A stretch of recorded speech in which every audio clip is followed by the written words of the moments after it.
সবসময় শাড়ি পরে আসি, আইলাইনার দিয়ে আসি, আজকে বোরখা পরে আসছি জন্য আমি জামাতি ইসলাম হয়ে গেছি। পুলিশ আমাদেরকে বাধা দেওয়ার কে? আমরা ইলিশ খাইতে পারি না, ইলিশ যায় ভারতে।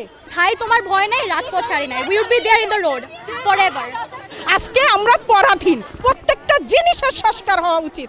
কখনোই অন্যায় বিরুদ্ধে মাথা নত করি নাই, করব না। আসলে আমরা এটা স্বাধীন দেশে নাই, আমাদের বারবার আমাদের অধিকারগুলো ছিনিয়ে নিতে হচ্ছে। আমি বলছি যে বাচ্চাদের জন্য আমরা মারা, বাচ্চাদের জন্য আমার ছেলে আজকে রাস্তায় মারা যাচ্ছে, আমি ঘরে বসে থাকতে পারি? তা আমার সন্তানকে নিয়ে আমি আসবো না? সেই জন্য আমি আজকে বহিরাগত হয়েছি। আমার সন্তান এই স্কুলে 10 বছর পড়ছে, আজকে পরীক্ষার্থী সে, তাকে আমি ঘরে রাখতে পারিনি। সেই জন্য এক সন্তান আমার বিকারুন্নিসায় পড়ে, আরেক সন্তান আমার সিদ্ধেশ্বরীতে পড়ে। আজকে আমি জর্জেট শাড়ি পরে আসিনি, সবসময় শাড়ি পরে আসি, আইলাইনার দিয়ে আসি, আজকে বোরখা পরে আসছি জন্য আমি জামাতি ইসলাম হয়ে গেছি। স্বাধীন দেশে আমরা পরাধীন, আজকে আমরা পরাধীন, কক্ষিগত করে রাখছে আমাদেরকে। প্রত্যেকটা কোটা সংস্কার না, প্রত্যেকটা জিনিসের সংস্কার হওয়া উচিত, প্রত্যেকটা জিনিসের সংস্কার হওয়া উচিত। আমরা প্রত্যেকটা মুহূর্তে লাঞ্ছিত হচ্ছি, বঞ্চিত হচ্ছি। আমরা ইলিশ খাইতে পারি না, ইলিশ যায় ভারতে। কোটা আন্দোলন মূলত একটা যৌক্তিক আন্দোলন। আমাদের দাবি কিন্তু কোটা নির্মূল কিংবা কোটা বাতিল নয়, আমাদের দাবি হলো কোটার যৌক্তিক সংস্কার করা। এখন আমরা একটা স্বাধীন সার্বভৌম রাষ্ট্রে বসবাস করি, কিন্তু আমাদের কোনো বাক স্বাধীনতা নয়। পুলিশ আমাদেরকে বাধা দেওয়ার কে? আমরা স্বাধীন সার্বভৌম রাষ্ট্রে বসবাস করি এবং আমাদের বাক স্বাধীনতা রয়েছে। পুলিশ আমাদেরকে বাধা দেওয়ার কেউ নয়। আমরা একটা যৌক্তিক আন্দোলন করছি, আমরা শান্তিপূর্ণভাবে আন্দোলন করছি, পুলিশ কেন আমাদেরকে বাধা দিবে? আমাদের ভাইরা, ঢাকা ইউনিভার্সিটির ভাইরা, জাহাঙ্গীরনগর ইউনিভার্সিটির ভাইরা আমাদের জন্য মৃত্যুবরণ করছে, তারা শহীদ হচ্ছে। আর আমরা কথা বলবো না আমাদের রাইটস নিয়ে? আমাদের তো অধিকার, বাক স্বাধীনতা হচ্ছে আমাদের অধিকার, আর আমাদের থেকে এই অধিকার কেউ ছিনিয়ে নিতে পারবে না।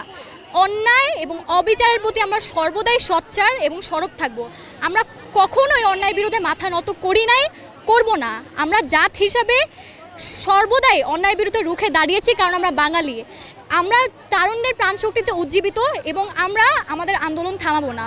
পুলিশ হোক আর যেই হোক, আমাদের এই 2024-এ দাঁড়িয়ে আমাদের কোনো বাক স্বাধীনতা নাই, আমাদের কোনো সেফটি নেই।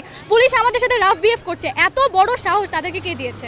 আবু সাইদ ভাই আমাদের ইন্সপিরেশন। আমরা ফিউচার, আচ্ছা আমাদের ভাইরা যারা বিশ্ববিদ্যালয়ের ভাইরা, তারা তো আমাদের জন্যই আন্দোলন করছে এবং আমরা তাদের সাপোর্টে, আমরা জানি তারা ফিউচার জেনারেশনের জন্য অপরচুনিটিস ক্রিয়েট করছে, and we are proud of them.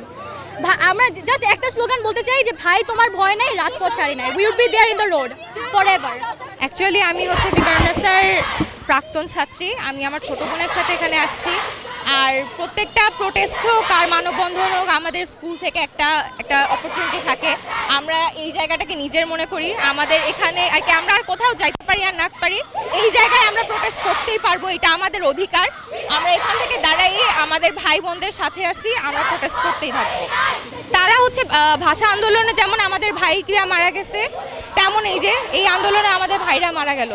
সেই শহীদদের যে অবদান, এই শহীদদেরও সেম অবদান। আমি বলবো না 52-র পরে এটাই প্রথম, এরপরেও আরও অনেক হয়েছে। 71 পর্যন্ত যেমন হয়েছে, ঠিক তেমন 2019 সালে যখন রাজপথ আইন নিয়ে ঝামেলা হলো, তখনও অনেক বাচ্চা কাচ্চা গুম হয়ে গেছে, মারা গেছে, স্কুলের বাচ্চা কাচ্চা গুম হয়েছে। তো বারবার এগুলো হচ্ছে আমাদেরকে, আসলে আমরা এটা স্বাধীন দেশে নাই, আমাদের বারবার আমাদের অধিকারগুলো ছিনিয়ে নিতে হচ্ছে। বলতে গেলে আমাদেরকে অধিকার দেওয়া হয় না, আমরা আমাদের অধিকারের জন্য লড়াই করে যাচ্ছি। আমাদের দেশ কি আসলেই স্বাধীন? আপনাকে জিজ্ঞেস করলাম, আমাদের দেশ কি স্বাধীন? আপনারা কি বলেন? বারবার যদি আমাকে আমার অধিকারের জন্য লড়াই করতে হয়, তাহলে আমি কোথায় আছি?